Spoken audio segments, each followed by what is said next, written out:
longo desse processo histórico, ele encontrou ali um tipo de cultura diferente, um tipo de tradição diferente, um tipo de perspectiva cultural e social diferente para aquela planta. Em algumas regiões, essa planta passou a ser usada para aliviar o sofrimento em rituais de passagem quando pessoas morriam.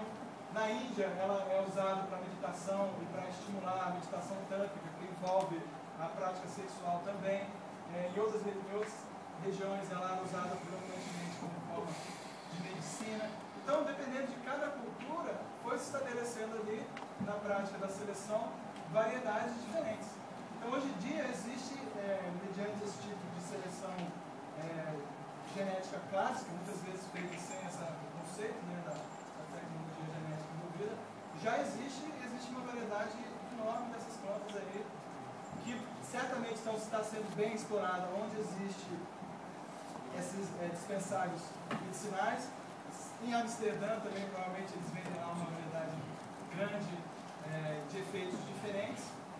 E aí entra uma questão, que é uma questão muito interessante, que como eu disse, todas essas alterações envolvem mudanças na proporção relativa de componentes que são farmacologicamente ativos dentro da maconha. Esses componentes, cada um deles tem efeitos específicos, e além de ter efeitos específicos, eles interagem uns com os outros, potencializando o efeito de uns, reduzindo o efeito de outros.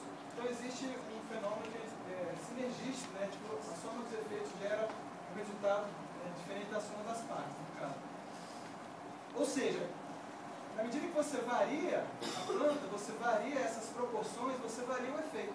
Se você consegue fazer isso para finalidades que são essencialmente recreativas ou digamos, sagradas, por que não direcionar isso para finalidades medicinais? Certo?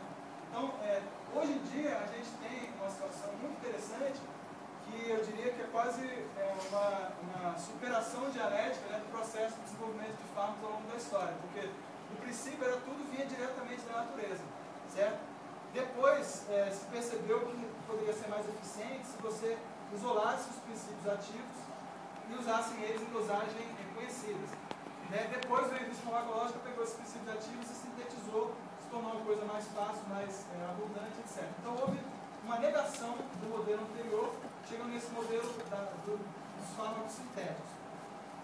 Hoje em dia, entretanto, você consegue usar a tecnologia para lidar com as variedades que vão existir dentro de uma planta, que você não tem condição de determinar uma quantidade exata do que ela vai produzir, mas você pode padronizar as plantas para elas terem uma certa faixa previsível de proporção dessas substâncias.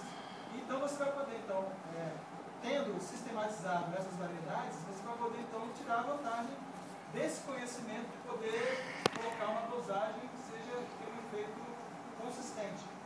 E ao mesmo tempo, a maconha tem pelo menos 6 princípios ativos que juntos acumulam 20 propriedades terapêuticas diferentes, tá? E fortes, né? Não são propriedades residuais, né? A maconha ela tem um efeito antitumoral, ela tem um efeito broncodilatador, ela tem um efeito anticonvulsivante, ela tem um efeito neuroprotetor, ela tem um efeito antiemético, que ela inibe o enjoo e o vômito, ela tem o efeito urexígeno, ela estimula o apetite, ela tem o efeito ansiolítico na maioria das vezes, ela tem no final eu me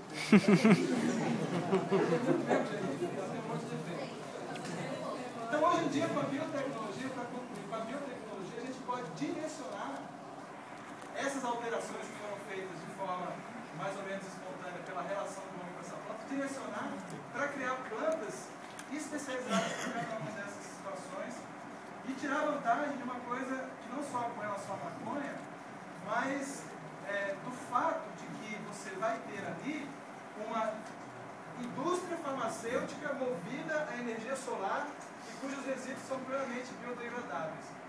Ou seja, isso pode representar uma completa revolução na maneira de entender a produção de fármacos, que diz respeito não só a tirar vantagem do que existe na natureza, mas melhorar a forma que a gente tira vantagem do conhecimento que a gente tem de farmacologia e de medicina.